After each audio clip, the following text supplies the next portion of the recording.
Hi hello how are you friends, అందరు ఎలా ఉన్నారు? పెసరపప్పు చారు. పెసరపప్పు ఈ సమ్మర్లో ఎక్కువగా యూజ్ చేస్తే కందిపప్పు కంటే చాలా మంచిది. దీనిలో ప్రోటీన్, పొటాషియం, ఐరన్, విటమిన్ మొదలైనవన్నీ ఉంటాయి.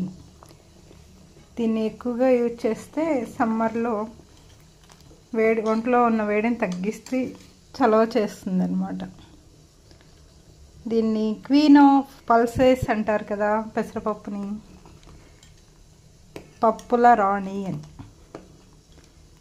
ఎన్ని ఉపయోగాలు ఉంటాయండి పెసరపప్పులో. పోషకాలు గొప్పగా ఉంటాయి దీంట్లో. డయాబెటిక్ పేషెంట్స్ కూడా చాలా మంచిది. ఇది మన ఆహారంలో తీసుకుంటే చాలా ఉపయోగాలు అనేవి ఉంటాయన్నమాట. ఇదేనండి ఈరోజు. నచ్చితే చిన్న లైక్ ఇవ్వండి, షేర్ చేయండి, కామెంట్ చేయండి. Thank you for watching friends. Bye.